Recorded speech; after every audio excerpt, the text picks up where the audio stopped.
जय गुरु जी। आज हम बात करेंगे तुला लगन की कुंडली हो, सातवें भाव में मेष राशि में केतु ग्रह बैठा हो तो जातिका को क्या फल प्राप्त होते हैं। सातवें भाव का केतु जातिका का आंतरिक रूप से कमजोर बनाता है। जातिका को किसी भी काम को पूर्ण करने में, निर्णय लेने में मुश्किलें आती हैं। जातिका की अपने पिता से ज़्यादातर नहीं बनती है। जातिका धर्म कर्म में कम विश्वास रखती है। जातिका की शादी पश्चिम दिशा में हो सकती है। जातिका का पति की आयु जातिका की आयु से 5 वर्ष बड़ा हो सकता है।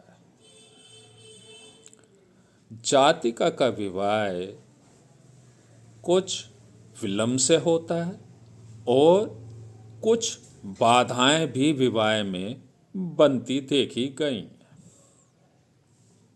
सातवां भाव विष्णु स्थान गिना जाता है। यहाँ पे केतु ग्रह के बैठने से ये देखा गया है कि केतु ग्रह कुछ शुभ फल देने के लिए बाध्य हो जाता है, जो जातिका को अच्छे फल भी मिलते हैं।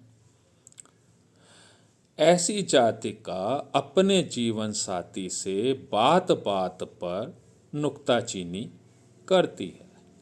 जातिका का अपना व्यवहार, अपनी आदत कुछ इस तरीके की होती है कि वो अपने पति को परेशान भी कर सकती है। जातिका का जीवन साथी, जातिका का पति सामान्य नौकरी करने वाला हो सकता है। ऐसी जातिका का ससुराल निर्धन होता है, जिसकी वजह से उसे अपने अंदर अपमान का डर बना रहता है। यानी कि ये बात उसे व्याकुल भी करती है कि शादी से पहले जातिका का मन व्याकुल बनता है कि शादी के बाद क्या क्या होगा, कहीं मेरा अपमान तो नहीं होगा। ऐसी स्थिति जातिका को व्याकुल करती देखी गई।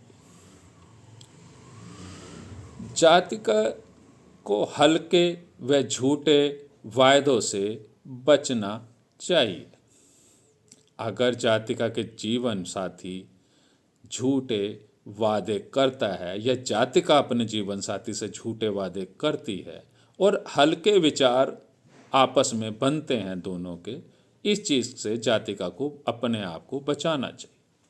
अगर ये स्थिति उसके साथ वो बचाने में कामयाब नहीं होती है तो उसके स्वास्थ्य खराब होने के चांस बन जाते हैं। जातिका के पास एक उपाय और है कि जातिका को अहम और घमंड से दूर रहना चाहिए। अगर ये इस चीज़ में कामयाब हो जाती है तो जातिका को ये केतु विशेष नुकसान नहीं दे पाता है। जातिका राज्य और शत्रु पक्ष से डर बना रहता है। जातिका को ना जाने कब कौन सा अहित हो जाए, ये परेशानी जातिका को महसूस होती है। राज्य पक्ष यानी कि समाज, कि मेरा समाज में कोई अहित ना हो जाए। शत्रु, केतु का शत्रु चंद्रमा होता है। चंद्रमा माता का कारक होता है। माता मुझे किसी तरीके की परेशानी में ना डाल दे, ये जातिका को डर बना रहता है। जातिका सातवें भाव का केतु, जातिका की शादी के बाद सातवें भाव का केतु पति पत्नी मिलने में विघ्न बाधा उत्पन्न करता है। जातिका को अपने पति से नहीं मिलने देता, उससे दूरियां बनाने की कोशिश करता है कि पति पत्नी दोनों मिलना चाहिए। ये भी हमने सातवें भाव के केतु की वजह से देखा है। इनका वैवाहिक जो शादीशुदा जीवन होता है वो कष्ट से गुजरता भी देखा गया है। सातवें भाव का केतु, जातिका अपने पति से दुखी भी रहती है ये भी देखा है इस केतु की वजह से। जातिका के पति की बुद्धि मलिन होती, जातिका का पति नीच और बुरे कामों को कर लेता है, ये भी देखा गया। जातिका के अंदर यानी कि जब जातिका की शादी हो जाती है तो ऐसी महिलाओं के अंदर बच्चा यानी प्रजनन में बाधाएं अवश्य आती, यानी कि जातिका को बच्चेदानी से या कोई गुप्त स्थान में जो परेशानी या कोई रोग भी बन जाता है शादी के बाद। जातिका को संतान की चिंता भी सताती रहती है इस सातवें भाव के केतु की वजह से, जिसकी वजह से जातिका का मन घबराहट इस सब्जेक्ट की वजह से बना रहता है। कुल मिला के जातिका का दाम्पत्य जीवन सफल नहीं होता है। कई बार तो ये भी देखा गया है कि जातिका जीवन साथी से अलग होकर अकेले जीवन व्यतीत करना चाहती है या करती है।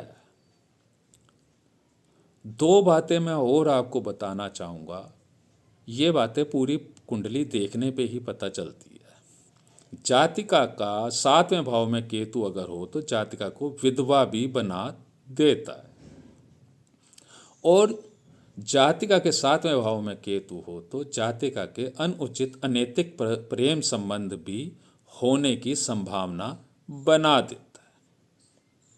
लेकिन उस प्रेम संबंध में कोई ना कोई भेद जुड़ा रहता है। भेद मतलब कोई उसको उजागर नहीं कर पाता है, यानी केतु इतना इसे सेफ पॉइंट दे के प्रेम करवा देता है, यानी वो पता नहीं चलता, आम जनरल पब्लिक में पता नहीं चलती इस बात का।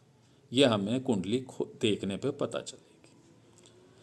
सातवें भाव का केतु के बारे में मैंने आपसे इतने विचार रखे अपने, कोई बताने समझाने में कोई गलती हुई हो तो मैं क्षमा का प्रार्थी। जय गुरु जी।